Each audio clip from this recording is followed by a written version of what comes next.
अस्सलाम वालेकुम। Hello guys, मैं आ गई हूँ यहाँ फ़ालूदा काटने के लिए। तो यहाँ शाम के अभी 3 बज रहे हैं और मैं इफ़्तार बनाने के लिए शुरू कर दी हूँ। और इफ़्तार में मैंने सबसे पहले फ़ालूदा काटने से पहले मैंने किचन में जाके चना और चिवड़ा जो है वो बना के मैंने रख दिया है। उसके बाद में यहाँ डाइनिंग टेबल पे बैठ के फ़ालूदा को कट कर रही थी। तो यहाँ मैं सारे फ्रूट को यहाँ एक एक करके कट कर रही हूँ।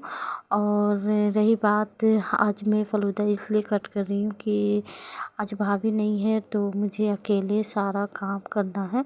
इफ़्तार का जो है जो भी तैयारी है वो मुझे अकेले ही करना है। तो यहाँ सबसे पहले मैंने किचन का निपटाया और उसके बाद में मैं यहाँ पे फ़ालूदा काटने आ गई थी। और किचन में मैंने यहाँ पे चना चूरा बना लिया था और उसके बाद में मैंने बेसन को मिला के रख दिया है, बैंगन काट के रख दिया है और पुआ को भी मैंने मिला के रख दिया है। अब जाएंगे तो इधर से फ़ालूदा काट के जाएंगे किचन में, तो फिर वो सब बनाएंगे। जब मैं अकेले हूँ तो मैं अकेले मतलब किस तरह से मुझे काम करना है जो मैं कर सकूँ और टाइम पे सारा काम हो जाए। तो अल्लाह का करम है कि सब कुछ टाइम से पहले ही हो गया था और बच्चों को भी मैंने फिर रेडी कर दिया था शाम के लिए। और ये सारे काम भी बहुत अच्छे से हो गए थे टाइम पर।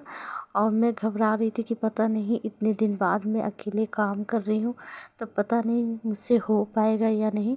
छोटी बाबू भी है, ज़्यादा परेशान करेगी। लेकिन नहीं, जब अकेले कीजिए काम तो खुद ब खुद हो जाता है अच्छे से काम। मैं कुछ ज़्यादा ही घबरा गई थी। बहुत दिनों बाद मैं अकेले आज थी, नहीं तो पहले मैं अकेले सब कर लेती थी। लेकिन इस बार मेरी छोटी बाबू भी बढ़ गई थी और ऊपर से मेरे साथ भाभी भी काम करवाती थी, तो दोनों आदमी मिलके काम कर लेते थे। लेकिन इस बार मैं कितने दिनों के बाद मैं अकेले थी, वो भी रमज़ान के दिन में। तो लेकिन नहीं, मैंने सब कुछ अच्छे से कर लिया और टाइम से पहले ही मैंने सब तैयारी भी कर ली थी। तो यहाँ देख सकते हैं कि मैंने सारे फल काट के फ़ालूदा के लिए उसमें चीनी डाल के मैंने मिला दिया था।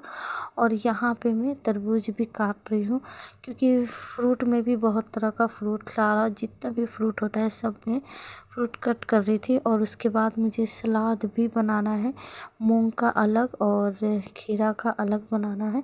तो ये सारी चीज़ें तैयारी मतलब ज़ोर शोरों से थी मेरी। तो यहाँ मैंने जल्दी झटापट ये सारे काम किए और फिर यहाँ पे देखिए मैं सलाद बनाने लगी हूँ। और बच्चे लोग जो है यहाँ पे बैठे हुए थे, मेरी छोटी मोटी जो है हेल्प है वो सब कर रहे थे। तो और अलीजा भी खेल रही थी।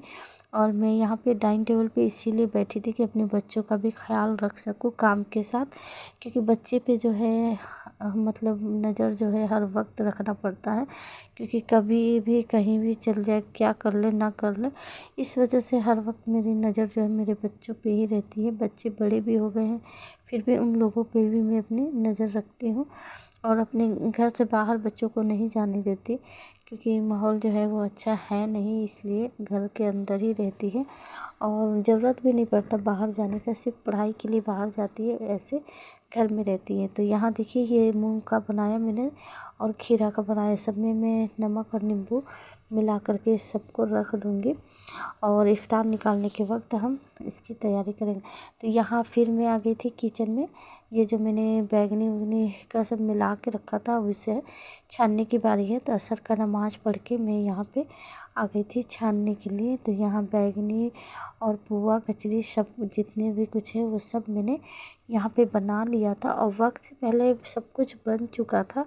और ये सब करने के बाद मैं बच्चों को चली गई थी रेडी करने के लिए और बच्चे लोगों का मुँह हाथ धोया, उन लोगों को कुछ खाने पीने के लिए दिया और उसके बाद में बच्चे लोग तैयार भी हो गए थे।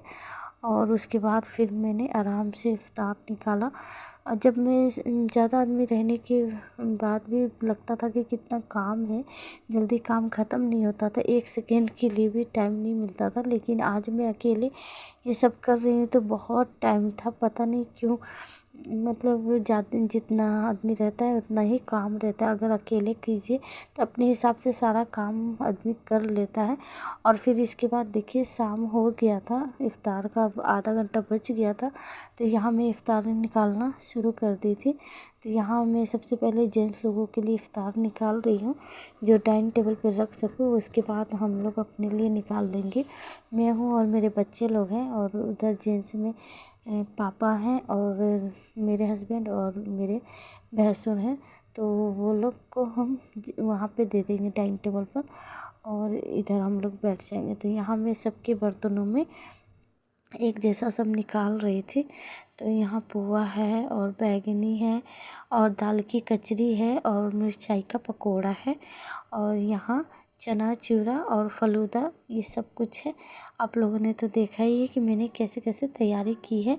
तो मेरी वीडियो ज़रा भी पसंद आती होगी ना आप लोगों को, तो मेरी वीडियो को लाइक ज़रूर कीजिएगा और सब्सक्राइब भी कर लीजिएगा। और मेरी वीडियो पूरा देखने के लिए थैंक यू। तो रमज़ान में जो है ये इसी तरह से बिज़ी दिन जाता है हम लोग का। पूरा दिन जो है वो काम में ही लग जाता है। तो यहाँ देखिए मैंने इफ़्तार निकाल दिया है सबके लिए। तो बहुत अच्छा लगता है ये सब दिन, जो है हम लोग पूरे साल याद करते हैं। कितना अच्छा लगता है ये रोज़ा रह के ये सब बनाना, मतलब बहुत अच्छा लगता है। यहाँ मैं फ़लूदा सबके लिए निकाल रही थी। सबके कटोरे में मैं रख दूँगी और सब में चम्मच लगा दूँगी। अभी और भी बहुत कुछ बाकी है, अदरक भी देना है, खजूर देना है, ये सब कुछ। और आप लोगों के घरों में क्या इसी तरह से इफ़्तार निकलता है, बताइएगा ज़रूर कमेंट करके। तो फिर यहाँ मैं आ गई थी इफ़्तार करने के लिए। तो यहाँ मैंने शरबत भी बना लिया था, उन लोगों को भी मैंने दे दिया। और यहाँ मैं आंगन में बैठी हुई थी चौकी पर, हम लोग बच्चे लोग और मैं थी यहाँ पर। इफ़्तार करने आ गए थे, तो इस तरह था। तो यहाँ मैंने एक ही प्लेट में रख लिया है, बच्चे लोग और मैं, और बाकी लोग उन लोगों के लिए मैंने वहाँ पे दे दिया है। तो यहाँ देखिए अब अजान हो चुकी है और मैं यहाँ पे इफ़्तार करना शुरू कर दी थी। तो और बच्चे लोग जो है मेरे यहाँ ही पर बैठे हुए हैं, और मेरे साथ मेरे 3 बच्चे हैं, तीनों बच्चे यहाँ पे मेरे साथ बैठे हुए हैं और यहाँ पे मेरे साथ खा भी रहे थे, और बाकी लोग वहाँ पे इधर खा रहे हैं। तो चलिए मेरी वीडियो कैसी लगी आप लोगों को ज़रूर बताइएगा। फिर मिलेंगे अगले वीडियो में। खुदा हाफिज़।